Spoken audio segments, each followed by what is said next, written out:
Ok, Laurent Nunez. Laurent Nunez, notre ministre de l'Intérieur, bien sûr, était ce matin sur BFM TV face à Apolline de Malherbe, oui c'est bien Apolline de Malherbe, pour présenter la loi Riposte.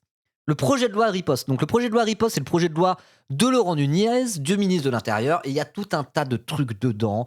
On en avait parlé pas mal sur cette chaîne parce qu'on avait parlé de la loi sur la free party qui arrivait pour criminaliser les organisateurs de free party et même aussi les participants en réalité. Mais en fait, il y a plein d'autres trucs dessus et c'est vraiment tout un projet de loi, c'est tout un arsenal législatif, on va dire, qui correspond en fait un peu à la dérive autoritaire macronienne qu'on voit, quoi. Voilà, ils veulent faire une espèce de choc d'autorité, comme ils aiment bien dire, en faisant des lois toujours plus répressives finalement. Voilà, voilà. Rien que le nom riposte, ouais. Alors je crois que c'est un acronyme, je sais plus exactement. Donc ce que je vous propose, c'est sans plus attendre, partir Vous sur êtes le bien sur React pour en RMC parler, et quoi. BFM Comme tous les TV. 6 mois, quoi. Waouh, oui, c'est pas la première fois. Mais là, c'est vraiment c'est un paquet de lois, quoi. C'est pas juste une loi sur un truc précis, c'est tout un arsenal législatif, quoi. Voilà. Non, ça n'a rien à voir avec la riposte. Non, non, non, c'est la loi riposte.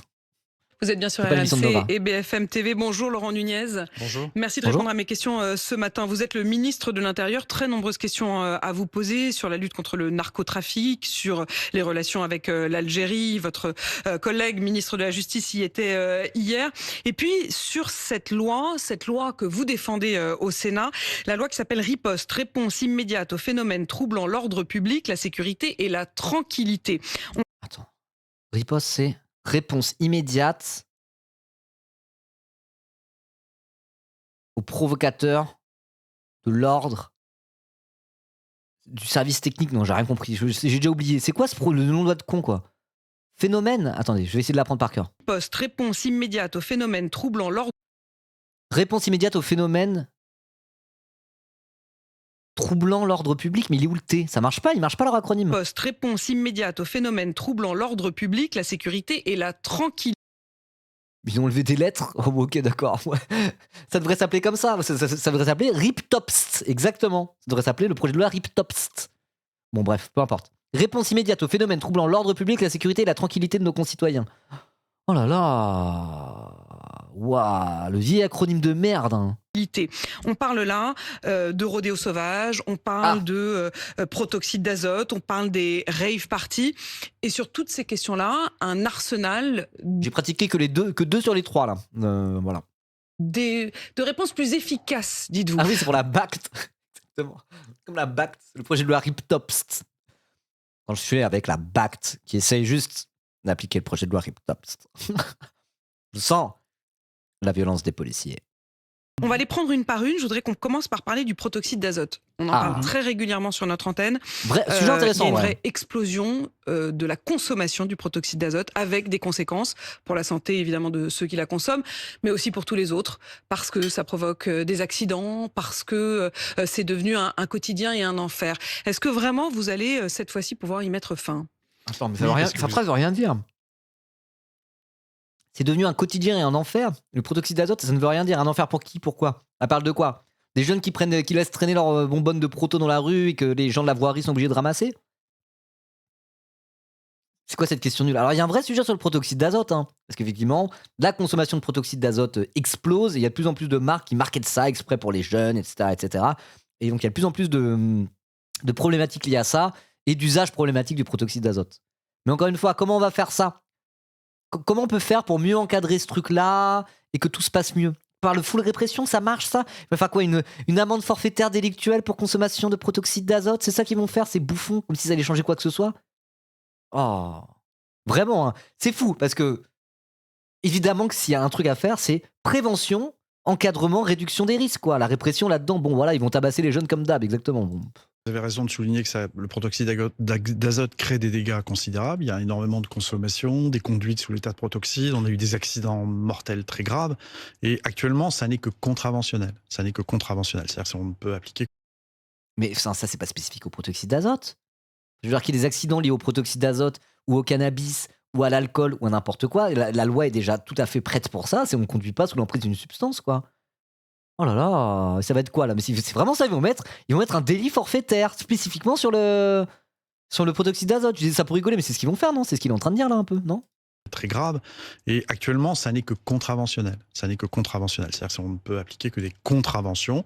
Il y a beaucoup de préfets qui prennent des arrêtés d'interdiction du protoxyde, enfin en tout cas de la consommation sur la voie publique, beaucoup de maires, mais ça n'est que contraventionnel. Et avec la loi Riposte, dont la discussion a commencé hier soir, déjà 2 articles qui ont été adoptés hier soir, on crée 3 délits. On crée 3 délits.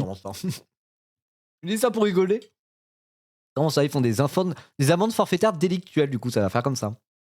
Comme pour le cannabis. Ah, voilà. Vous avez vu comment la consommation de cannabis a chuté depuis qu'ils ont mis une amende forfaitaire délictuelle spécifiquement sur le délit de consommation du cannabis? Ça a tout changé, hein. Les gens fument plus de bœuf. Dont celui évidemment de la consommation, du transport sans usage, sans usage autorisé. Et puis on a aussi évidemment le délit de conduite sous l'emprise du protoxyde d'azote. Donc il y aura plus de sanctions contre le protoxyde d'azote. Alors évidemment, tout est dans le détail et effectivement. Il y a déjà des sanctions. Ce que je comprends pas, c'est que tu peux déjà être sanctionné si tu conduis sous proto, j'imagine. Là, c'est spécifique, ça sert à rien. C'est de la communication, ça va rien changer.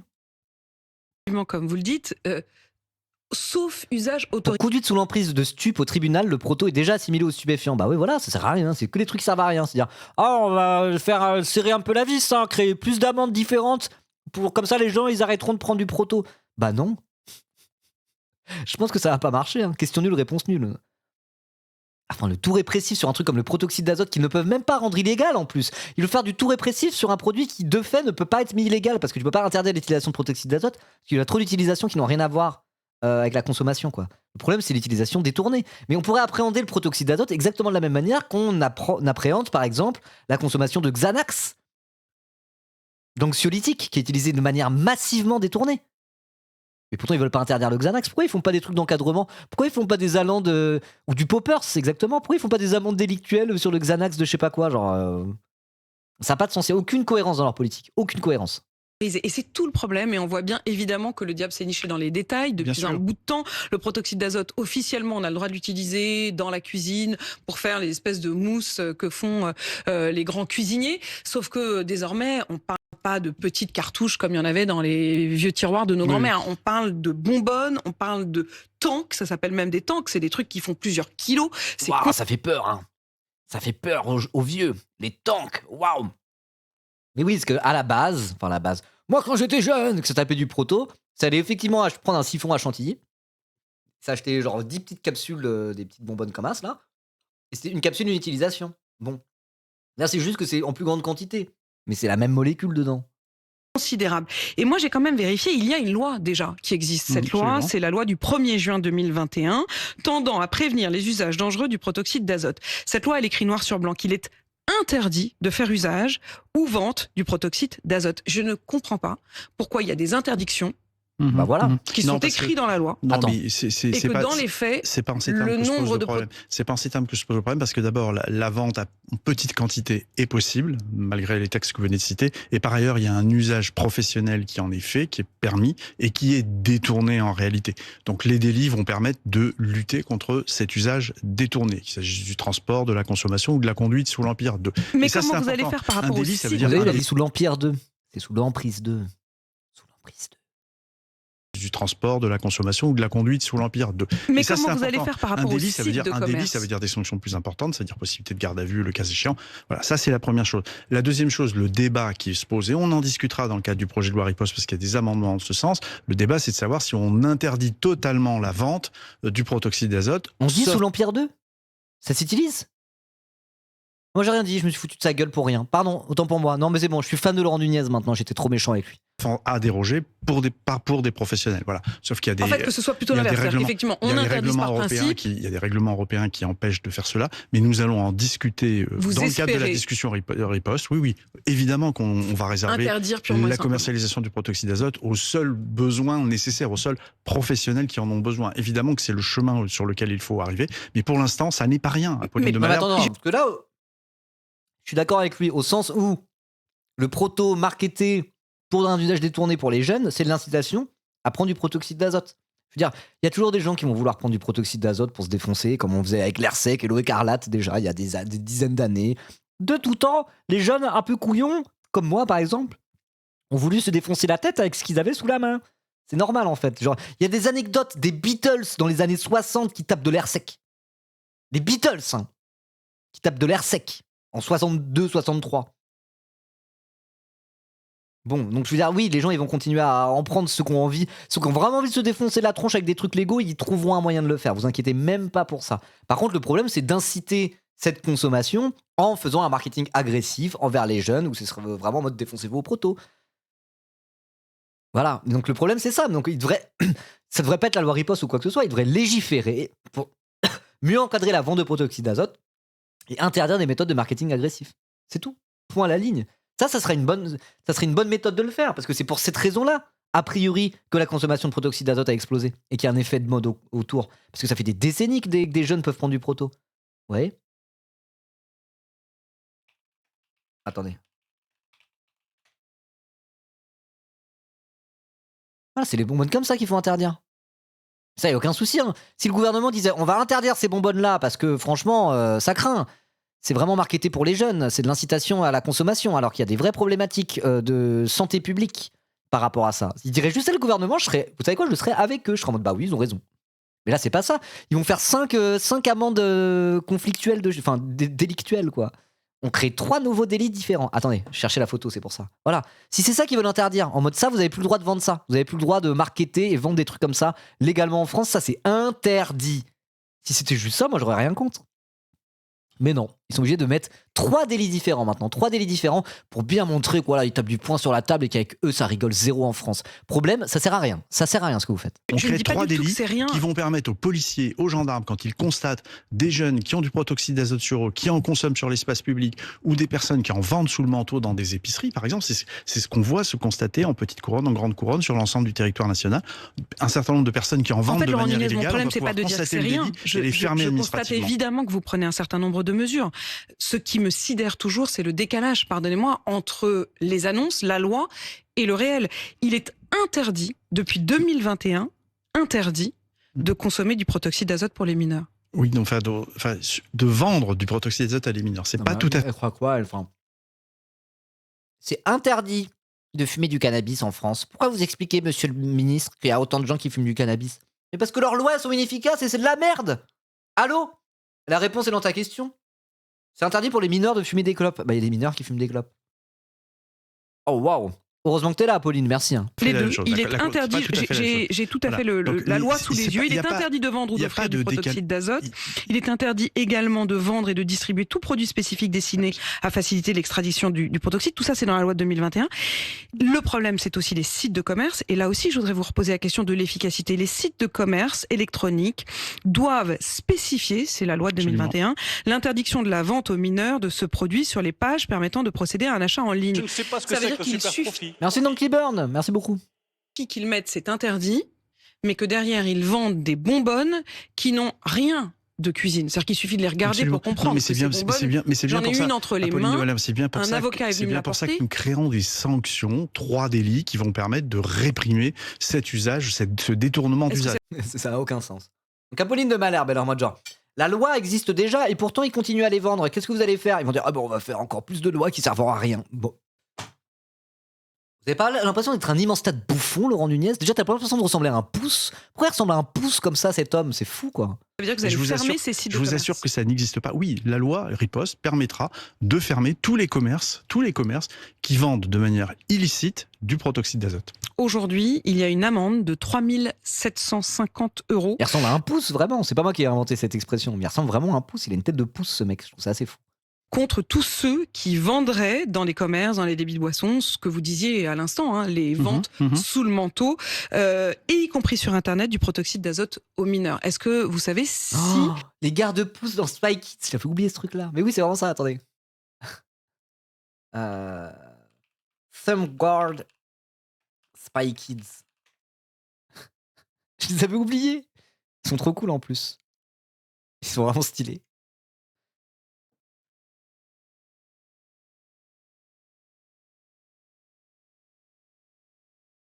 Vous voyez la ressemblance ? Il ressemble à un pouce.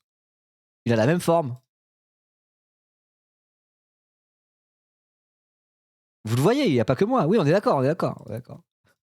Cette amende, qui existe déjà dans la loi actuelle, avant même la vôtre, est vraiment appliquée. Oui, mais je veux dire que là, je vois bien le débat, c'est est-ce qu'on a des textes qu'on n'applique pas. En fait, c'est est-ce que la loi est appliquée? Non, la loi est appliquée, mais vous ne pouvez pas sanctionner des personnes qui consomment sur l'espace public, des personnes qui transportent de manière illégale. Et dans le projet de loi Riposte, on permet en plus de fermer administrativement des commerces qui ne sont pas des commerces spécialisés. Les textes dont vous parlez visent des commerces spécialisés. Moi, je vous dis qu'il y a on vend du protoxyde d'azote dans des épiceries, dans des commerces qui n'ont pas le droit de le faire. Ça, on le constate tous les jours et on pourra sanctionner. Et fermer la boutique. Ce sera un délit, on pourra fermer surtout, fermer administrativement. Et ça, c'est extrêmement important.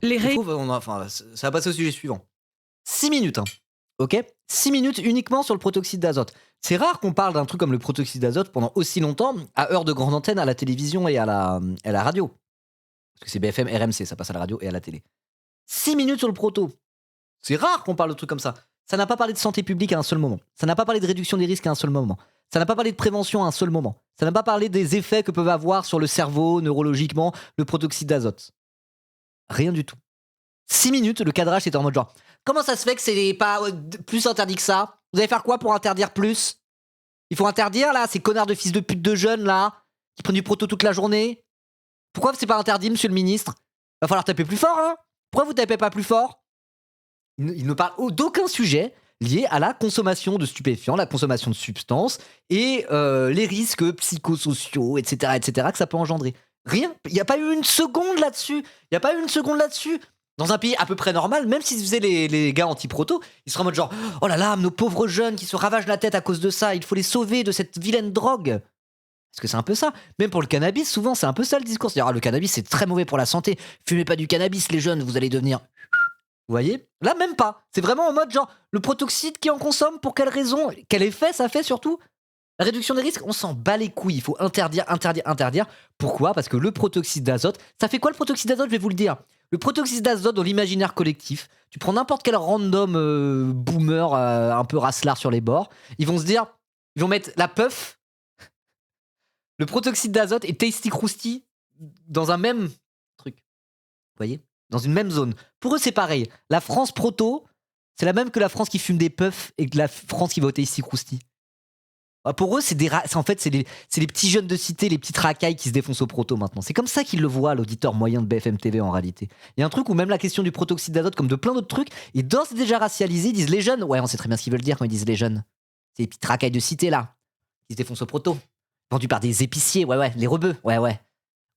Donc en fait, c'est pour ça, ils vont jamais prendre un autre angle que celui-ci. Ils vont même pas parler de santé publique. Parce que dans l'imaginaire collectif des boomers réacs de merde qui écoutent BFM TV, pour eux, tout ça, c'est un truc de noirs et d'arabes des cités, de jeunes qui traînent dans les supérettes et qui achètent ça illégalement à des arabes. C'est déjà ça dans leur tête, en fait, à leur auditeur. Donc du coup, ils sont que sur l'angle de comment on fait pour les mater un peu mieux. C'est insupportable. C'est insupportable. Alors là, ceci étant dit, on va passer au free party et au rave party. Et donc là, cette vision un peu racialisée, ça sera pas trop ça pour le coup. Party, le premier Parce que les rave parties, c'est pas un truc de petite cité ou quoi que ce soit. Mais je vous assure que dans leur esprit de racelard, vraiment, c'est pareil. C'est la France Tasty Krusty qui fume la puff et prend du proto. C'est ça le dégénéré qui sont sur Snapchat. Voilà, c'est pareil.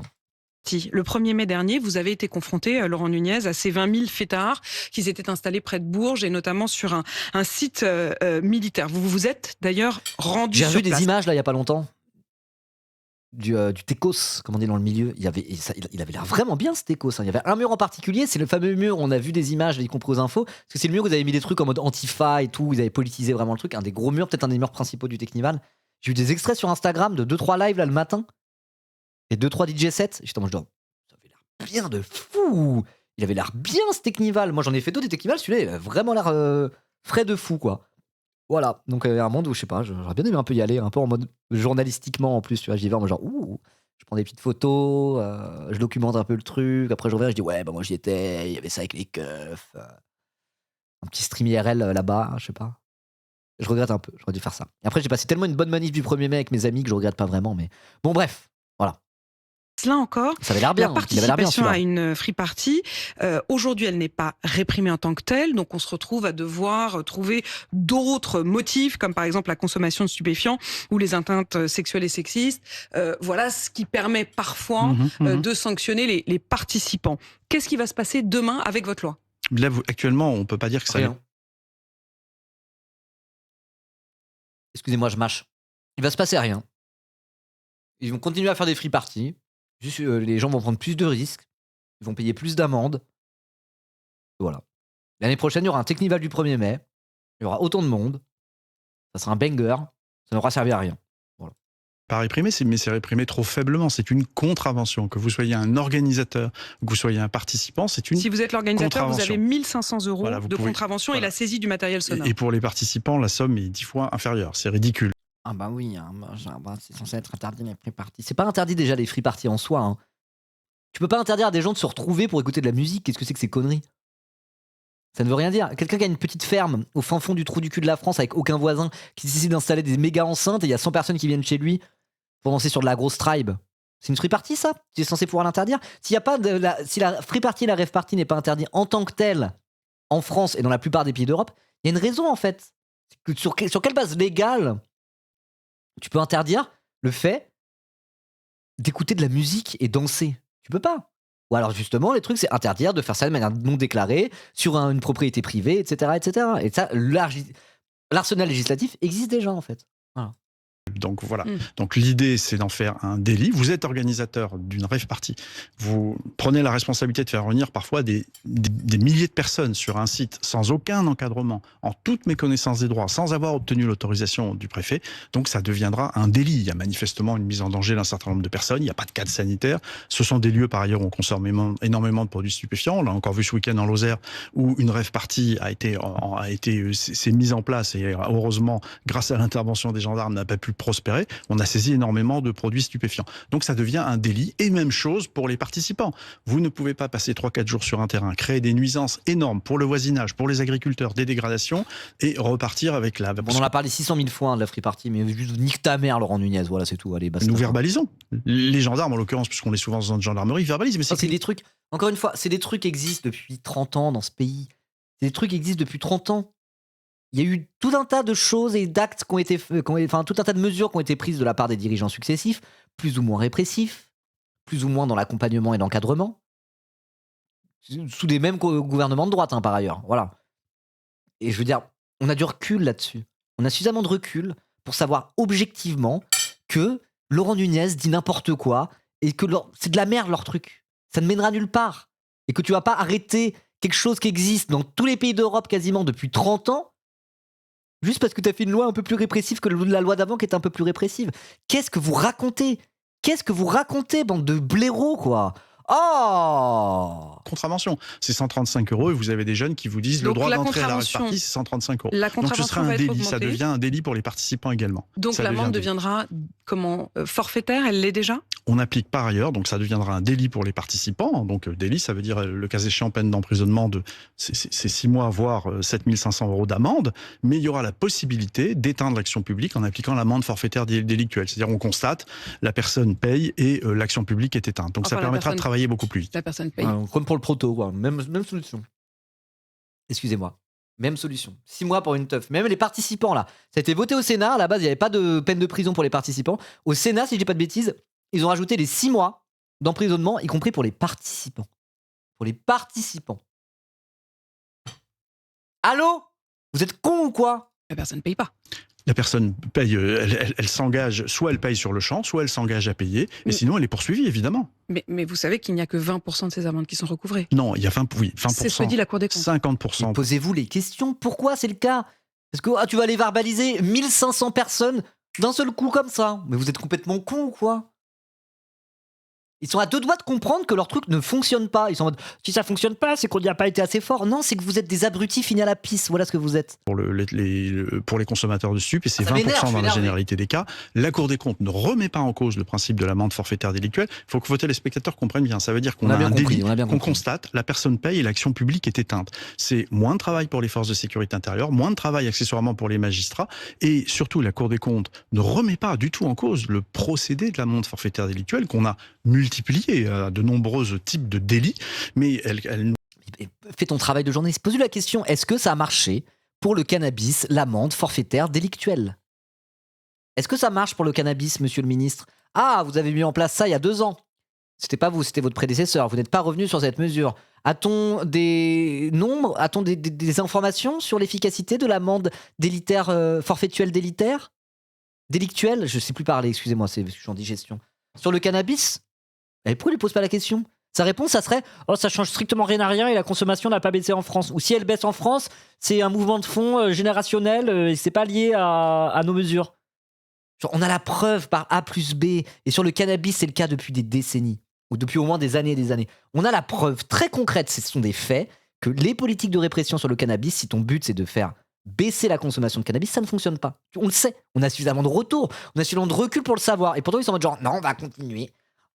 Mais vous me direz, c'est la même bande de guignolos qui nous gouverne. Macron a la preuve par A plus B, littéralement, que sa politique économique, elle fonctionne pas et c'est de la merde. Et pourtant, ils disent, c'est qu'il n'y a pas été assez fort. Non, c'est que vous êtes des abrutis, vous êtes des incapables. Cassez-vous, personne vous aime. Type de délit, mais elle pointe le décalage entre ce que l'on dit et ce qu'il se passe. Elle formule un certain nombre de recommandations, effectivement en matière de recouvrement, effectivement en matière d'organisation, et le gouvernement a tout un plan pour améliorer le fonctionnement de l'amende forfaitaire délictuelle. Et d'ailleurs, dans le cadre du projet de loi Riposte, je dépose au nom du gouvernement 3 amendements qui vont permettre d'en améliorer le recouvrement. De pouvoir recouvrir ces amendes de manière plus efficace. De pouvoir recouvrir ces amendes de manière plus efficace, évidemment.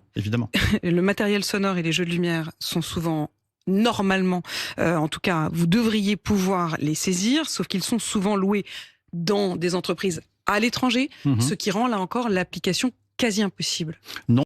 Qu'est-ce qu'ils racontent ? L'écrasante majorité des sound systems, ils fabriquent eux-mêmes leur matériel sonore. C'est un des grands principes de la free party, je comprends pas ce qu'ils racontent. Loué à des boîtes étrangères, d'où elle sort cette info, Apolline de Malherbe ? Qu'est-ce qu'ils racontent ? C'est complètement con, non ? Et surtout, on peut aussi se poser la question de la faisabilité. Il y a combien de free parties tous les week-ends en France ? Après, ça loue de plus en plus pour éviter la saisie, justement. Ah, ok. Mais oui, ok, super. Donc le truc qui était le plus stylé peut-être dans la free party, c'est l'aspect do it yourself, où des gens se cassent le cul sur leur temps libre à s'organiser, créer des collectifs pour créer eux-mêmes leur propre sound system avec tout l'aspect artistique et culturel qui est autour. Et ça, du coup, c'est un peu en train de passer à la trappe parce qu'ils empêchent les gens de le faire en confisquant du matos. Et en fait, du coup, si c'est pour louer ça à une boîte privée étrangère, là, ils n'ont pas le droit de le faire. Wow. Non, les murs, c'est encore do it yourself. Ok, ok, d'accord. C'est surtout pour les générateurs et les lights. Ok, d'accord, ok. Oui, bon, ça, du coup, c'est moins. Ok, d'accord. Non, mais c'est bon alors. C'est bon alors. Très bien. Mais qu'est-ce que je voulais dire ? C'est que de toute manière aussi l'applicabilité de ça. S'ils veulent vraiment mettre fin à la free party en France, mais ils savent l'argent que ça va leur coûter, le nombre de gendarmes qu'ils vont devoir avoir. Ils vont devoir mettre l'intégralité des renseignements généraux français uniquement à aller traquer des infolines pour essayer de mettre fin à toute free party et tuer le mouvement. Genre, est-ce que c'est faisable de tuer un mouvement comme le mouvement de la free party en France ? Ce n'est pas faisable. Ce n'est pas faisable. Donc qu'est-ce que vous voulez à la fin ? Vous voulez rien du tout. Vous voulez faire de la com. Vous voulez vous faire élire par des vieux réacs de merde qui aiment rien, qui puent la chiasse comme vous. Et donc vous êtes en mode « Oh, on tape du poing sur la table, hein ! Allez, teufeurs, on va les jeter sous le bus. Comme ça, des vieux retraités, réacs de merde, insupportables, ils vont peut-être tenter de nous réélire. » Vous êtes vraiment... C'est merdique de faire ça, quoi. C'est vraiment merdique. Non, parce que justement, dans le cadre du projet de loi Riposte, on a prévu un certain nombre... C'est faisable, la police recrute à balles. C'est pas faisable. C'est pas faisable. Mais c'est la même question que sur le cannabis. Ils sont en mode genre, le narcotrafic, il faut lutter plus contre le narcotrafic. Vous avez vu le nombre de fumeurs en France ? Le nombre de fumeurs en France, c'est le reflet de l'échec de votre politique. Premièrement. Deuxièmement, c'est mort en fait. Quand tu atteins une masse critique, tu peux plus arrêter le truc en fait. Tu ne peux plus arrêter un phénomène quand tu atteint une masse critique. Ou alors il faut se donner des moyens. Mais est-ce que ça en vaut la peine de se donner autant de moyens pour qu'il n'y ait plus de free party en France ? Alors qu'en vérité, tout le monde s'en bat les couilles des free parties. Ça se passe très bien depuis 30 ans, quoi. De dispositions qui le rendront possible. Et surtout, on va créer une obligation pour les loueurs. Y compris les loueurs étrangers. C'est d'ailleurs la commission... Parce que c'est souvent loué en Espagne, en Italie. Alors c'est plus pour les générateurs et les lights. Les sound systems, ça reste du do-it-yourself. Je viens d'apprendre. On les saisira sur le territoire national. Mais vous avez aussi beaucoup de locations qui sont faites en France. Hein, et donc, on va créer une obligation pour les loueurs. D'ailleurs, c'est la commission au Sénat, dans le cadre de l'examen du projet Riposte, qui a fait cette proposition, qui les obligera à tenir un registre, à relever l'identité et à obtenir la preuve de la déclaration légale de la manifestation musicale autorisée de manière à ce qu'ils puissent louer du matériel. Vous pensez obtenir, Laurent Nunez, une majorité pour ce texte ? Je ne vois pas qui s'opposerait à un certain nombre de mesures plus répressives. La gauche ? Non mais... Allô ? La gauche peut-être ? La gauche s'opposerait à plus de répression quand on sait que ça marche pas et que c'est de la prévention et de l'encadrement qu'il faut. Mais qu'est-ce qu'il raconte ? Oui, il parle comme un robot, il sort ses éléments de langage, genre... Wow. En administratif, avec les fermetures administratives dont on a parlé, vous avez aussi une mesure administrative qui sera très importante, c'est l'interdiction de conduire tout véhicule moteur intéresse pour toute personne qui se livrera à des rodéos, je ne vois pas quel parlementaire peut s'opposer à un durcissement des sanctions administratives ou pénales sur ces délits qui empoisonnent la vie de nos concitoyens au quotidien. Et vous les avez cités, les rêves partis, les rodéos, les mortiers. Enfin, devrait le voter. Bien sûr. Enfin, je suis très confiant. C'est un texte qui doit pouvoir permettre d'aboutir à un consensus. Sur le narco... C'est pas comme si le truc répression versus prévention, encadrement versus... répression encore. C'est un point de clivage important. De la gauche et de la droite, quoi. Il est en mode genre, non, la gauche devrait le voter. S'il le vote pas, c'est vraiment des zinzins. Vous imaginez ne pas voter une loi qui tombe sous le sens comme ça? Faudrait vraiment être un peu pour pas la voter, cette loi. Allez, casse-toi. Trafic, Il est énervant, Laurent Nunez, quand il est comme ça. Surtout qu'il est tellement neutre et robotique, en mode genre, non, je suis juste Laurent Nunez. Je parle normalement. Je suis le bon sens incarné. Non, c'est la dérive autoritaire incarnée, peut-être. Le procureur de Nice l'a dit hier, il semble avoir des ramifications marseillaises sur ce qu'il s'est passé la semaine dernière. Est-ce que ça veut dire que désormais, au fond... Merci, Gab-Gab-Bitolji. Attends. Merci, si Gab-Gaditolji, je l'ai bien dit. Merci, Gab-Gaditolji, pour ton 16e mois d'abonnement. Merci beaucoup. Let's go. On suit d'autres volontaires pour les petits subs ou quoi? N'hésitez pas. On est à 2 subs des 750. Comme ça, on finit sur un nombre rond, je le redis. Nice se marseillise. Alors attends, du coup, j'ai pas suivi. On parle du narcotrafic maintenant. Mais alors, ce qui est drôle, c'est que le protoxyde d'azote, les free parties, ils disent rêve party, mais c'est les free parties en réalité. Et là, maintenant, le narcotrafic, c'est la même chose en fait. C'est le même sujet. C'est le même sujet et je vais dire la même chose, quoi. Si il faut faire plus de répression, et s'il y a assez de répression, à un moment donné, on y arrivera, alors qu'on sait très bien qu'en fait, la répression, ça fonctionne pas. Attention, ça va être absolument pareil pour le narcotrafic. Il semble avoir des ramifications marseillaises sur ce qu'il s'est passé la semaine dernière. Est-ce que ça veut dire que désormais, au fond, Nice se marseillise, si je puis me permettre? Moi, je vais vous dire, Apolline de Malherbe, j'ai surtout retenu ce qu'a dit le procureur de la République, qui d'ailleurs recoupe largement ce que le ministre de l'Intérieur modestement avait dit quelques jours avant, quand je me suis déplacé à Nantes, ou à l'Assemblée nationale, quand j'ai été interrogé sur le drame qui s'est produit à Nice. Puisqu'à Nice, c'est un drame. On a probablement 2 personnes, très probablement 2 personnes qui ont été tuées sans avoir aucun lien avec le trafic. C'est un drame, c'est un règlement de compte. Je vais vous dire qu'à Nice, qu'a dit le procureur, il a confirmé que les forces de sécurité intérieure faisaient un travail remarquable pour lutter contre les trafics de stupes, que dans le quartier des Moulins, il y avait 12 points de deal, il n'y en a plus que 2. Il y a une guerre de terrain. Pour combien de temps alors? Les éléments de langage. Oh là là là là. Il y a 12 points de deal, il n'y en a plus que 2, oui. Allez, on en reparle dans 2 semaines.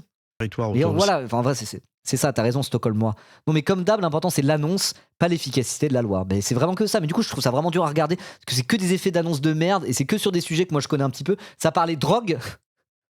Ça parlait drogue et rêve party pour l'instant. Il arrive, il dit des choses qui sont... Mais dès que tu connais un tout petit peu ces sujets-là, tu sais que ce qu'il dit, personne qui est vraiment préoccupé par les problèmes d'addiction, par ce genre de trucs, tous les gens qui connaissent un tout petit peu le dossier sont tous absolument d'accord pour dire que ce qu'il raconte, c'est de la merde. Mais en fait, il s'en bat les couilles. Même lui, pour le moment, il sait que c'est de la merde. Tout ça, c'est de la com. C'est une manière de dire, regardez, c'est nous, on est bien autoritaire. Ça va être l'ordre avec nous. Ça va être l'ordre. Vraiment, je trouve ça insupportable. C'est vraiment insupportable. C'est 2 points de deal, et c'est surtout ce que je veux retenir de ce qu'a dit le procureur.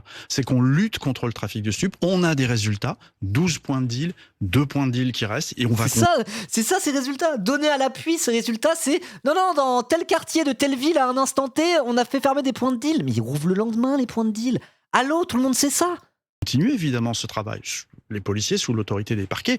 Mais voilà, alors du coup, Hayes, merci pour ce commentaire. Quand j'étais au lycée à Nice, à côté des Moulins, il y avait des descentes de la BAC tous les jours vers 14h, et on allait prendre notre 20 balles à 16h. C'est vraiment ça, enfin, genre, mais qu'est-ce qu'il croit, genre? Qu'est-ce qu'il croit? Il a dit un chiffre, il a donné un chiffre qui est extrêmement important. Dans ce seul quartier en 2025, il y a eu 100 écrous. Depuis le début de l'année, on est à 50 personnes écrouées au titre du trafic. Donc voilà, le trafic de drogue, je le redis, c'est pas une fatalité. Il recule, nous gagnons des batailles, la guerre est loin d'être gagnée, mais nous obtenons des gains significatifs, il faut continuer. Et malheureusement, les règlements de compte sont la contrepartie de ces victoires, parce que forcément, il y a des conquêtes, il y a des velléités de reprendre des points de deal, et effectivement... Attendez, quoi? Vous avez entendu ce que j'ai entendu? Il a dit les règlements de compte sont une contrepartie de ce qu'on fait. Il vient de dire que la conséquence de ce qu'il faisait, c'était des règlements de compte avec des morts innocents. Attends, c'est ça qu'il a dit, non? Attendez, l'avare, il a dit quoi là? C'est quoi cette dinguerie? Des batailles, la guerre est loin d'être gagnée, mais nous obtenons des gains significatifs, il faut continuer. Et malheureusement, les règlements de compte sont la contrepartie de ces victoires, parce que forcément... Les règlements de compte sont la contrepartie de ces victoires? Ah, on avance bien, on a fermé 10 points de deal. En France, il y a des milliers de points de deal en France, des dizaines de milliers probablement. On a fermé 10 points de deal, donc ça avance bien. Par contre, il y a la contrepartie et les dommages collatéraux, des règlements de compte. Et juste avant, il a dit les règlements de compte, c'est qu'il y a eu 2 innocents tués à Nice.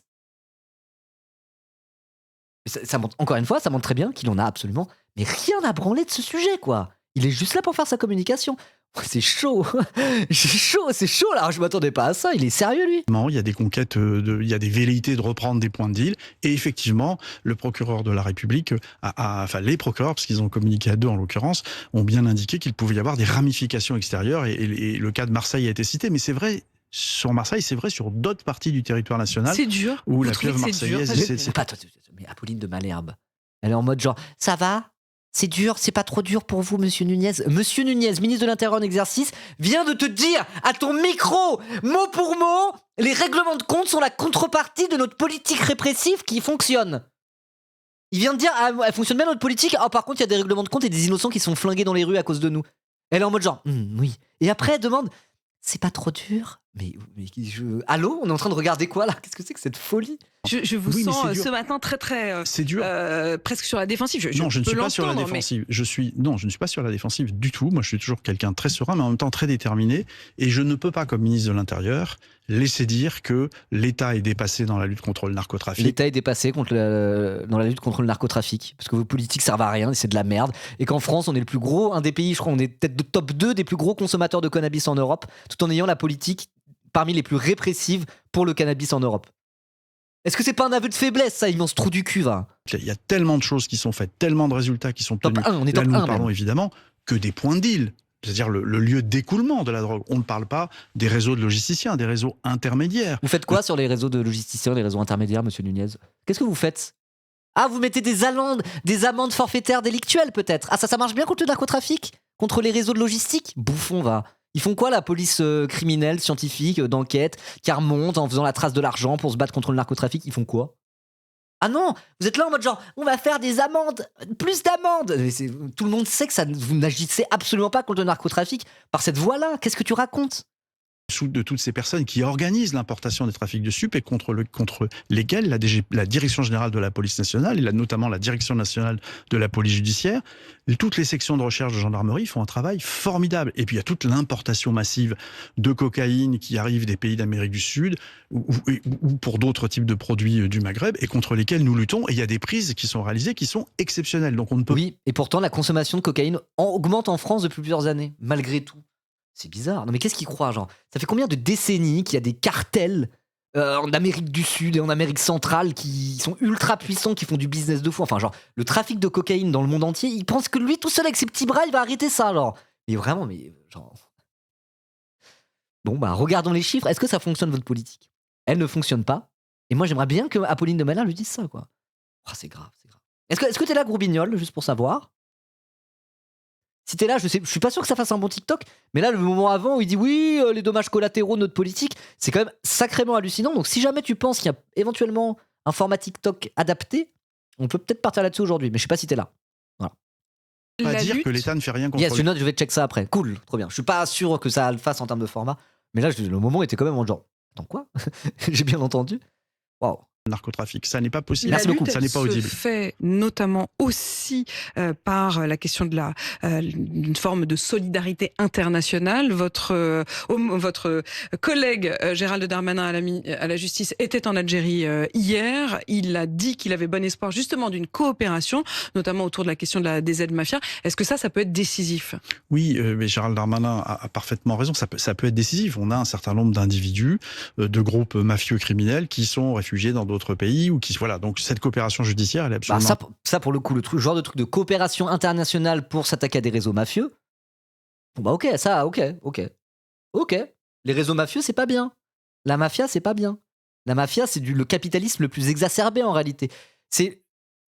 En fait, la mafia, c'est le bout du chemin de la logique libertarienne ou anarcho-capitaliste. Vous voyez ? Quand le but, c'est de se faire du bif et du bénéf, et qu'il n'y a aucune forme de régulation, parce que de toute manière, c'est par nature des choses qui sont illégales, les mafias, elles ne sont pas régulées, il n'y a aucune loi. Le but, c'est le plus puissant l'emporte et se fait de la thune à la fin. Donc la logique mafieuse, c'est la logique du capitalisme dévergondé, j'ai presque envie de dire.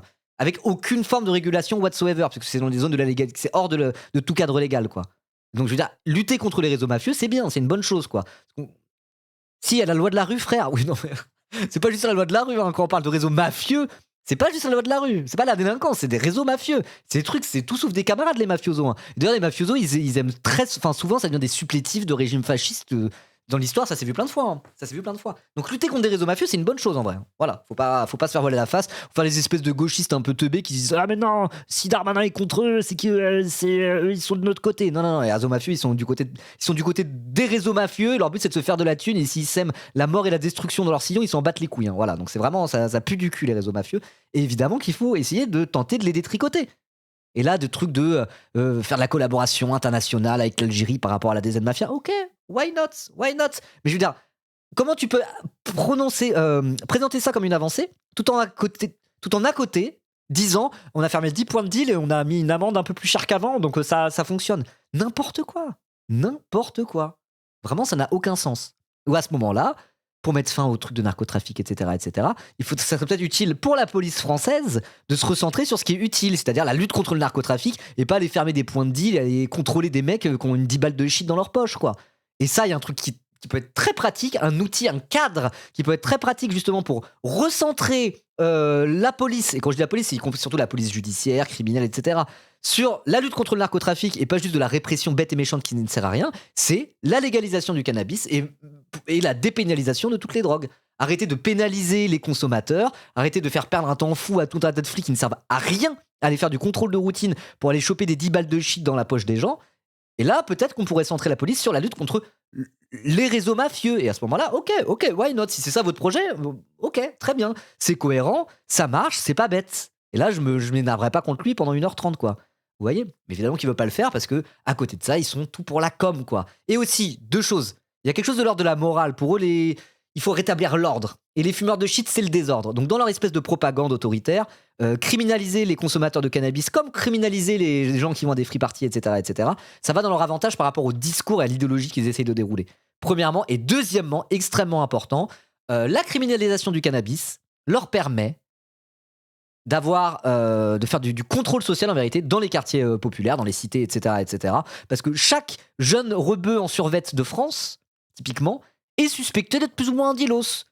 Les flics peuvent le contrôler au prétexte que est-ce qu'il aurait pas du shit dans sa poche, ou encore pire, une petite plaquette qu'il va revendre.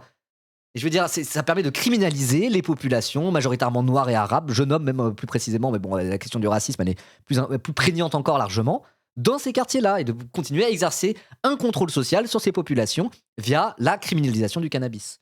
Donc c'est aussi pour ça. Donc du coup, c'est tellement moche. Je veux dire, la situation est tellement moche quand ils pensent, quoi. Genre, s'ils faisaient bien leur boulot, ils pourraient lutter contre des réseaux mafieux, contre lesquels ils font lutter. Ils pourraient protéger mieux les usagers, les gens qui ont des addictions par rapport à leurs addictions en arrêtant de les criminaliser. Ils pourraient arrêter de faire du contrôle social sur la population la plus victime de racisme et la plus stigmatisée de France. Ils pourraient faire d'une pierre 3 coups. Ils pourraient même faire d'une pierre 4 coups peut-être. Et à la place de ça, ils font quoi? Ils font non, toujours plus répressif parce qu'il faut bien qu'on se fasse réélire. C'est insupportable. Moi franchement, là, c'est que des sujets dans lesquels je suis un petit peu concerné plus ou moins parce que ça parlait cannabis, protoxyde d'azote, moi j'en ai jamais trop consommé, mais enfin ça parle drogue et Technival depuis tout à l'heure, quoi. Et moi qui connais un peu le sujet, qui suis un petit peu concerné pour le coup, mais quand je vois ça, je suis en mode mais c'est caricatural. C'est caricatural à quel point c'est des débilos, quoi. Indispensable. C'est pas qu'avec l'Algérie et pas qu'avec le Maghreb. Avec l'Algérie, d'ailleurs, vous aviez dit que, me semble-t-il, que votre homologue serait là cette semaine. Oui, pas cette semaine, parce que j'ai tous les textes et j'ai beaucoup de Malherbe va vraiment pas poser une seule question de santé publique. Non, elle est pas là. Elle est là pour dérouler le tapis rouge à monsieur le Premier ministre. Là pour dire, bah alors, je pensais que vous alliez rétablir l'ordre, alors comme ça vous n'arrivez pas à rétablir l'ordre, les Français veulent savoir. Allez, toi, nique ta mère aussi. Complice du système. Bon, c'est pas juste une complice, il en fait pleinement partie, quoi. Mais parfois, Apolline de Malherbe, quand c'est avec des politiciens, et que ça parle de politique politicienne, vous voyez, ça parle d'élections, de machin, de bidule, pas des sujets de fond, vraiment des sujets politiciens, de popole. Bah parfois, on est en mode genre, ok, bon, vas-y, on prend, c'est un peu marrant, quoi, elle est là, en mode genre, mais est-ce que vous seriez pas un peu nul, monsieur le candidat, machin? Ok, à la limite. Souvent, c'est très nul, mais il y a un côté presque un peu inoffensif, parce qu'il n'y a pas beaucoup de fond, quoi. Tout ça reste que de la popole, vous voyez? Là, ça parle de sujets de fond, et là, quand tu vois le cadrage qu'elle a, c'est absolument désastreux, parce que du coup, le cadrage permet à Laurent Nunez et tout ce qu'il représente d'avancer sa propagande sans aucun début de la moindre contradiction, quoi. Bon, après, c'est assez classique ce que je dis sur Apolline de Malherbe. BFM TV est les chiens de garde des médias dominants. Certes, c'est un nouveau. Mais là où sur la politique politicienne, parfois, ça va, c'est un peu limite le jeu, vous voyez. Là, c'est sur des sujets de fond. Et ça, vraiment, ça participe à la propagande d'une manière mais grossière. Même moi qui regarde souvent Apolline de Malherbe, là, c'est grossier. C'est encore plus grossier que d'habitude. Hein. Voilà. Je sais pas ce que vous en pensez, si vous trouvez ça encore plus gros. Si la ficelle est encore plus grossière que d'habitude, bah alors là, moi, je trouve ça abusé. Cette semaine, il y a le texte riposte, il y a la proposition de loi de M. Rodwell qui passe au Sénat, il y a le pacte asile-migration. Mais à partir de la semaine prochaine, oui, on est en train de caler ce déplacement qui va avoir lieu dans les jours qui viennent. Donc vous allez recevoir votre homologue Vous avez toutes les lois qui passent. Là, ils font les lois budgétaires, c'est trop la galère, ils peuvent pas. Les seules lois qu'ils arrivent à faire passer, c'est des lois en mode genre plus de moyens pour la police, plus de répression, il faut l'ordre. Et c'est normal. Parce qu'en fait, si tu prends les macronistes, LR et le RN, ça fait une majorité absolue à l'Assemblée nationale. Oh, et au Sénat aussi. Bon, il n'y a pas le RN au Sénat, quoi. Mais en fait, il y a une majorité pour ce genre de loi autoritaire à l'Assemblée nationale et il y a une majorité au Sénat. Ça, c'était déjà le cas. Donc il y a certains trucs où là, du coup, ils agissent beaucoup moins le gouvernement parce qu'ils n'ont pas trop une majorité. Et t'as certains textes, le RN, ils peuvent pas trop se permettre de voter avec eux, ça la fout mal parce qu'ils jouent des antisystèmes. Mais ça, c'est un truc qu'on dit depuis le début et c'est pour ça qu'on a commencé à faire chier le PS en mode vous êtes sérieux à pas censurer ? Bande de traîtres. Il y avait un des gros trucs qu'on a dit à gauche depuis le début, c'est ok, les questions budgétaires de nanani nanana, le budget n'est pas parfait, mais ça serait plus dramatique si jamais on n'avait pas de budget parce que ça bloque mes couilles.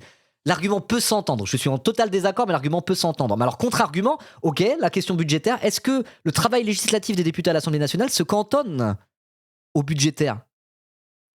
Non. Et en fait, en laissant la voie libre à ce genre de raclure de fonds de bidet, vous leur avez laissé l'occasion de voter main dans la main avec le RN tout un arsenal répressif et autoritaire pendant 1 an et demi. Voilà, donc rappel, si le PS avait décidé de censurer, que c'était peut-être reparti en dissolution, machin bidule, on n'aurait pas ces lois-là aujourd'hui, on n'aurait pas ces débats-là. Voilà. Il est en train de caler ce déplacement qui va avoir lieu. Ça compte pas, le PS, ils sont en mode, mais non, mais on va voter contre, ne vous inquiétez pas, vous aurez eu le moyen d'empêcher que ça se passe dès le début, en fait. Asile-migration. Mais à partir de la semaine prochaine, oui, on est en train de caler ce déplacement qui va avoir lieu dans les jours qui viennent. Donc vous allez recevoir votre homologue avec ses algérien. directeurs, avec l'ensemble de ses directeurs de sécurité, et je vais le recevoir avec l'ensemble des directeurs de sécurité du ministère. Le PS est de droite, oui. Et pourtant, le pire, c'est qu'ils vont voter contre ces lois-là, a priori. Quand même, malgré tout, pour garder la face. C'est qu'il y a certains trucs où le PS est de droite. Quand on voit la posture politicienne qu'ils ont, à quoi ils servent, et surtout sur les sujets économiques en particulier, ils sont clairement de droite, quoi. Mais après, il y a même, ça me crève le cœur de le dire, mais il y a certains petits sujets, typiquement les trucs en mode répression versus encadrement sur des trucs de santé publique par rapport aux addictions. Le PS est quand même moins à droite que ça. Ils sont pas sur les trucs comme ça, ils ont un semblant de gauche entre eux où ils vont dire, au moins ils vont parler un peu de santé publique et dire il faut plus de prévention et tout, quoi. Alors après, la politique qu'ils font, la barre est très basse et la politique qu'ils font, elle est nulle à yesh, vous voyez. Mais t'as certains sujets comme ça, malgré tout, même si le PS, ils sont insupportables et je peux pas les blairer, sur certains sujets comme ça, probablement qu'ils seraient peut-être un peu moins pires, je sais pas. De l'intérieur français. Voilà. Vous avez dit que ça s'améliorait, notamment sur le renvoi des... Là, même s'ils votent contre la loi riposte et qui s'opposent à tout cet arsenal répressif, le mal est fait. Ils l'ont permis, cet arsenal répressif, en décidant de ne pas censurer, justement, pour se montrer comme étant responsable. Donc ils ont beau dire, non, on est contre ça, mais par responsabilité, on va l'accepter. Et ça résume finalement très très bien ce que c'est que le PS. Que certains au PS soient premier degré contre le tout répressif de Nunez et Darmanin. Moi, je veux bien l'entendre. Je pense qu'il y en a qui sont premier degré dans leur idéologie contre ça. Mais à côté de ça, en dernière instance, ils sont responsables face aux institutions. Et être responsable pour ces gros blaireaux, c'est même si on n'est pas d'accord avec ça, on va quand même le laisser passer. Et est-ce que ça résumerait pas très bien ce que c'est que finalement le PS, quoi ? Là où LR, ils sont en mode nous on y va, c'est nos idées. Le PS, ils sont en mode nous sommes contre ces idées, mais comme nous sommes responsables, nous allons les laisser faire. C'est un peu ça la différence au final entre la droite et le PS. Bref. De nationalité algérienne sur le territoire algérien. Est-ce que vous pouvez nous dire dans quelle proportion ça s'améliore ? Mais on a donné les chiffres. D'abord, la coopération avec mon homologue, le ministre de l'Intérieur algérien, elle porte sur les enjeux migratoires, notamment sur la reconduite, mais pas que. On a aussi des coopérations en matière de renseignement, des coopérations dont a parlé Gérald Darmanin également, l'antiterrorisme, des échanges d'informations, dans les deux sens. Les deux pays échangent des informations. Il y avait beaucoup de choses qui étaient au point mort. C'est surtout ça ce qu'il faut dire. On me demande de dire quel nombre de laissez-passer, d'OQTF, mais je veux redire qu'on a renoué des relations sécuritaires qui n'existaient plus. Vous diriez qu'aujourd'hui, les relations sont bonnes ? Oui, les relations sont bonnes, elles sont reparties. Voilà, donc ce sont deux grands pays qui se parlent en matière de sécurité. Pour répondre très clairement à votre question, je ne suis pas en train de me dérober. Ça c'est fou, parce que c'est juste Retailleau qui a foutu la merde tout seul. Et là, encore une fois, les trucs de tout pour la com, ces gens-là, ils en ont absolument rien à foutre de leur pays en réalité. Hein. Ils en ont rien à branler. Retailleau, quand il était ministre de l'Intérieur, unilatéralement, personne ne lui a rien demandé, juste pour faire ses petits éléments de langage et tenter d'aller faire pré-campagne, on va dire, à droite, parce qu'il avait déjà des ambitions présidentielles à ce moment-là. Il a commencé à foutre la merde diplomatiquement avec l'Algérie. Il a vraiment littéralement créé une crise diplomatique entre l'Algérie et la France, mais tout seul.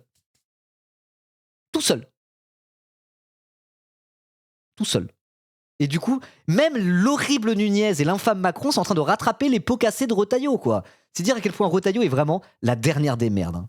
C'est très très grave. Oui, le bandeau en bas, ils l'ont mis dans le bandeau. Hein. Alerte info, narcotrafic, je cite, les règlements de compte sont la contrepartie des actions de l'État. Ah bon, bah peut-être que votre action est plus la merde et que vous avez du sang sur les mains alors, je sais pas. C'est faux ça par contre que c'est Retailleau tout seul comme un grand qui a foutu la merde. Un peu quand même. Hein. Et il est resté au gouvernement. Bah après il a fini par partir mais il s'est pas fait virer quoi. Retailleau avait fait quoi avec l'Algérie? Il a eu énormément de déclarations contre l'Algérie en disant il faut rompre diplomatiquement avec ce pays, etc. Il a même été repris à l'ordre par Macron lui-même. Voilà. Après, je dis pas que les macronistes sont parfaits, mais Retailleau a quand même foutu la merde dans cette histoire. Quoi. Voilà. 150 depuis le début de l'année et surtout depuis ma visite, nous avons obtenu autant de laissez-passer. Il n'y en avait pas eu entre le 1er janvier et la date de ma visite qui s'était déroulée mi-février. Donc voilà, oui, les choses se réenclenchent. Bien sûr qu'il faut que ça aille plus vite, bien sûr qu'il faut que ce soit plus fort, mais les choses se réenclenchent et moi je m'en satisfais. Voilà. Et je souhaite évidemment qu'on monte en puissance et je n'ai pas de raison de penser que ce ne soit pas le cas. Gérald Darmanin espère un traité d'amitié, dit-il, avec l'Algérie. Vous souscrivez? C'est bien un traité d'amitié avec l'Algérie, ça va, ça a l'air bien, non? Les gauchistes, là, du chat. Je il y a que des gauchistes sur ce chat. Ça vous aimez pas, ça? Ça critique Darmanin toute la journée. Il veut faire un traité d'amitié avec l'Algérie. Et ça, vous êtes contre? Hypocrite. Oui, si Gérald Darmanin l'a dit, j'y souscris, mais à titre, évidemment, moi... Le pouvoir de l'amitié. Vous êtes contre l'amitié, le chat, juste parce que c'est Darmanin. Parce que nous avons toujours... Les relations avec l'Algérie ont toujours été parfois compliquées, mais elles sont indispensables, elles sont essentielles. Alors, il y a un moment, elles étaient compliquées, la relation avec l'Algérie. Hein. De la moitié du 19e siècle jusqu'à la moitié du 20e, c'était assez compliqué. C'était assez compliqué pendant un moment, ouais. Quand la France a conquis littéralement l'Algérie en cramant tous les villages, c'était compliqué, ouais. C'était compliqué. Après, bon, là, il parle pas de l'époque coloniale en réalité, mais bon. Après, il va dire quoi? Il va dire de toute façon, le destin de l'Algérie et la France sont liés, donc essayons de construire un avenir ensemble. Si c'est ça qu'il dit, ok. À titre, évidemment, moi, je pense que nous avons toujours... Les relations avec l'Algérie ont toujours été parfois compliquées, mais elles sont indispensables, elles sont essentielles. Vous avez plusieurs millions de personnes qui, de près ou de loin, ont un rapport avec l'Algérie. Donc, il faut évidemment qu'on ait de bonnes relations avec l'Algérie. Moi, Okay. toute ma carrière, je n'ai travaillé qu'à ça. Oui, c'est vrai. Je suis d'accord. Ah, c'est vrai. Faut que la France ait des bonnes relations avec l'Algérie. Oui, ok, d'accord. Vous parliez à l'instant de la question des OQTF, vous l'avez peut-être vu, Robert Ménard est convoqué par la justice pour avoir refusé un mariage dans sa ville entre une personne sous OQTF et une autre. Il dit au fond qu'il y a une sorte d'injonction contradictoire entre deux obligations, l'obligation dans l'OQTF, obligation de quitter le territoire, et l'obligation de marier. Sauf qu'une fois que la personne est mariée, il est plus difficile mécaniquement de la faire quitter le territoire. Comment on fait face à ces deux injonctions contradictoires? Et est-ce que vous soutenez plutôt la position de Robert Ménard ou Oui, je l'ai pas encore vu le dernier épisode de L'Empire n'a jamais pris fin. J'ai failli le regarder hier soir, mais il était trop tard et ça durait 2 heures et il fallait que j'aille me coucher. Mais je le regarde bientôt là. C'est sur la guerre d'Algérie le dernier. Il a l'air vraiment vraiment bien. Position du juge qui dit qu'il encourt jusqu'à 75 000 € d'amende et une peine d'inéligibilité. Comment on fait face à ces deux injonctions? Les textes ne permettent pas à un maire de s'opposer à un mariage dans ce genre de situation. Donc ça, c'est l'état du droit. Bon. Après, qu'il y ait des réflexions sur une évolution possible... Oui, merci de le rappeler. Une OQTF, ce n'est qu'une décision administrative, ça n'empêche pas un mariage, c'est pas une condamnation ou quoi que ce soit. Quoi. Voilà. Ou alors vous voulez faire des condamnations à des gens juste parce qu'ils sont en situation irrégulière dans le pays? Pourquoi? Pour les mettre en prison derrière? Ça n'a pas de sens. Ah, vous les mettez déjà dans des cras qui sont des lieux de privation de liberté. Non, j'ai rien dit, ils vont faire ça peut-être. Hein. Du droit pour permettre à un maire au moins de saisir le procureur de la République, qu'un certain nombre de vérifications puissent être faites quand manifestement le mariage n'a pour but que d'obtenir finalement un titre. Voilà, je crois que le droit pourrait... Comment tu peux savoir? Comment tu peux établir via un processus législatif, via un cadre légal, si c'est un vrai ou un faux mariage? Qui décide de ça à la fin? Qui décide si c'est un mariage d'amour ou un mariage pas d'amour? L'État vraiment censé mettre son nez là-dedans? Vous voulez vraiment aller sur cette voie-là? en ce sens, mais attention, nous avons la Constitution, qui s'y oppose, et donc moi j'ai déjà répondu en ce sens à des sénateurs. Il y a une proposition de loi au Sénat. Oui, mais ma question c'est est-ce que vous considérez que Robert Ménard en fait aurait dû quand même faire ce mariage? Je pense qu'un maire doit respecter la loi. Ça, c'est donc il aurait dû respecter la loi. Je suis d'accord avec lui. Un maire doit respecter la loi. Il aurait dû les marier, Robert Ménard, au lieu de faire le Jean Moulin inversé là, le résistant à l'humanisme. Il aurait dû respecter la loi. Ça n'empêche pas que nous réfléchissions à ce sujet. Je l'ai dit en répondant à une sénatrice qui m'avait interrogé sur une proposition de loi qui avait été adoptée au Sénat. Ça n'empêche pas de réfléchir à faire évoluer les prérogatives des maires pour pouvoir effectuer un minimum de contrôle. Voilà, actuellement, il faut qu'on démontre que le but exclusif a été d'obtenir un titre de séjour. Peut-être qu'une rédaction plus light, qui pourrait consister à dire que ça peut être l'un des buts, permettrait sans doute d'aboutir. En tout cas, moi, j'y travaille. Ça veut rien dire, ça. Donc ça veut dire que si deux personnes sont un vrai couple d'amour, etc., mais il se trouve que aussi, quand même, c'est un peu arrangeant si les deux ont la nationalité française parce que les deux vivent en France et travaillent en France. Là, du coup, c'est non, il faut que ça soit désintéressé. Il faut être sûr que t'en veux même pas la nationalité, que c'est qu'une conséquence au hasard. Genre, qu'est-ce que ça veut dire, ça? Là, genre, comment t'es censé pouvoir faire la différence? Ça peut être les deux en même temps, en fait. L'un des buts. Je sais pas. Quelqu'un qui dit dans le chat, ma femme a failli être frappée d'OQTF, on lui a recommandé de ne pas demander la nationalité tout de suite. Elle a fait ses études en France et y vit depuis plus de 5 ans. Vraiment, il m'est difficile de rester en France légalement, même mariée. Ah ouais? Bon voilà. Hein. Mais ta femme, c'est pas un peu pour les papiers français qui s'est mariée avec toi, Othélial? Non mais, on est sûr que c'est un vrai mariage, Othélial, ou pas? Vous vous aimez ou pas? Preuve que vous vous aimez? Et que c'est ta vraie femme, hein? La preuve, hein, sinon Laurent Nunez, il va venir chez toi. Hein. Il va l'emporter avec elle, la foutre dans un cras. Attention, hein. Attention, hein. Travail parce que je pense qu'il faut apporter. C'est là qu'on voit l'inhumanité de ce qu'ils disent, en fait. L'inhumanité, tout simplement, quoi. Un chat Twitch, déjà, il y a quelqu'un qui est concerné par cette histoire et on voit bien à travers toi l'inhumanité de ce qu'ils disent, quoi. Voilà. Donc, toi et ta femme, vous êtes suspectés d'être un mariage arrangé et ça va être de pire en pire, quoi. Waouh. C'est grave. MDR, si seulement c'était pour la thune. Comme ça, si seulement. Ça serait mieux. Attendez, bougez pas.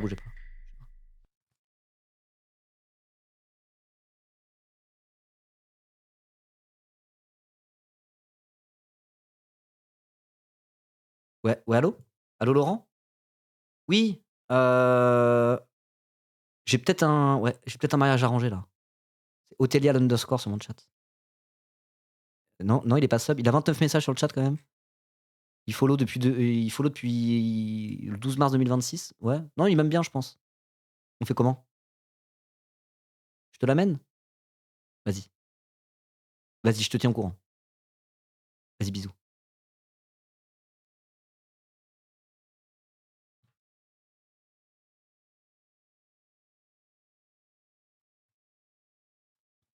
Voilà, on reprend? Est-ce qu'on peut espérer le retour de Christophe Glaise, Laurent Nunez? Non, mais tout le monde le souhaite, évidemment. Voilà, tout le monde le souhaite. C'est un sujet dont moi, personnellement, je ne parle pas à la demande. Merci, Romain Glaise. Glaise? Attends, il parlait de Glaise, justement. C'est toi, là? Moi, j'y travaille d'obtenir un titre de séjour. Peut-être qu'une rédaction plus light, qui pourrait consister à dire que ça peut être l'un des... Tu penses que ça fera un bon TikTok, là, le moment avec Nunez, ou pas, Grouby?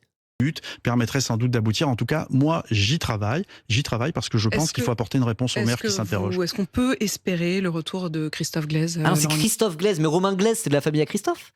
C'est le frère de Christophe? Attendez, bougez pas.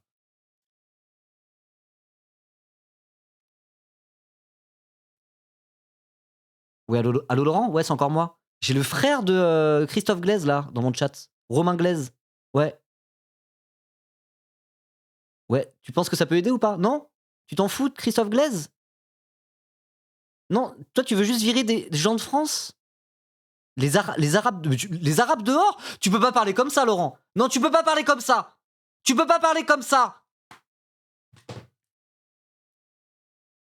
Non, on s'est disputé.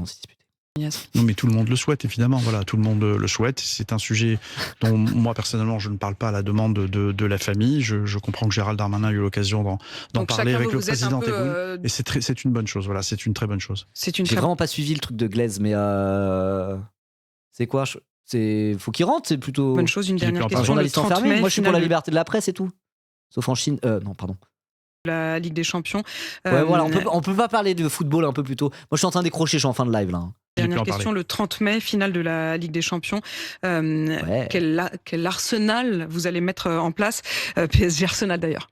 Non, mais c'est la finale. Je l'ai dit déjà dans un quotidien du dimanche. On s'attend évidemment à ce qu'il y ait des tentatives de débordement, c'est à chaque match maintenant, c'est comme ça. Habituel, déjà. Maintenant, désormais, c'est pas désormais, ça a toujours été comme ça, quoi. C'est en mode genre, avant, ça n'y avait jamais de détachement. Il y a encore 10 ans, je m'en souviens, les supporters, il n'y avait jamais de problème avec eux.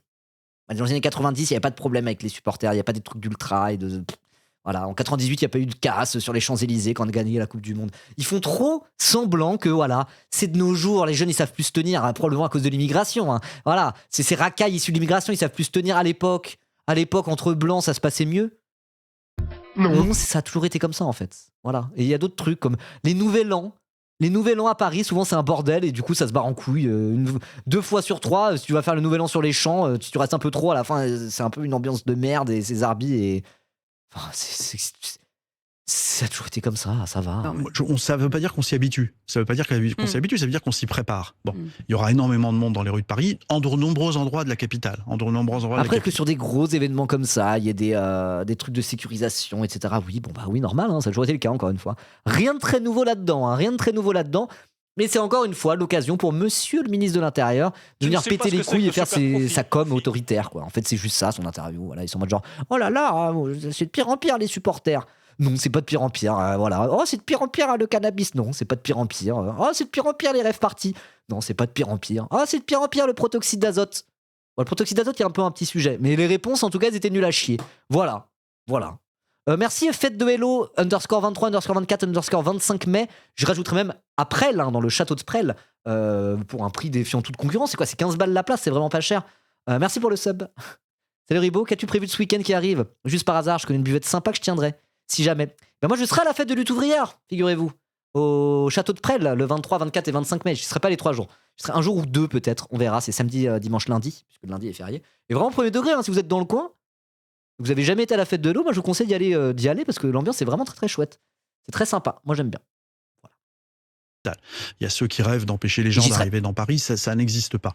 Il y aura un dispositif qui visera à contenir les débordements s'il y avait des tentatives de débordement, mais il y aura des tentatives de débordement. Et il y aura, je peux vous l'assurer, comme ça s'est produit pour la finale de l'année dernière, comme ça s'est produit pour la demi-finale, il y aura évidemment une riposte des forces de sécurité intérieure qui empêcheront tout débordement. Et moi je mets en garde tous ceux qui viendraient non pas pour célébrer la victoire du Paris Saint-Germain, mais pour piller des commerces, s'en prendre aux forces de l'ordre, agresser les personnes. La réponse des effectifs de la préfecture de police, du préfet de police, évidemment, du ministre de l'Intérieur, elle sera extrêmement ferme. Merci beaucoup d'avoir répondu à mes questions ce matin sur AMC BFM TV. Laurent Nunez.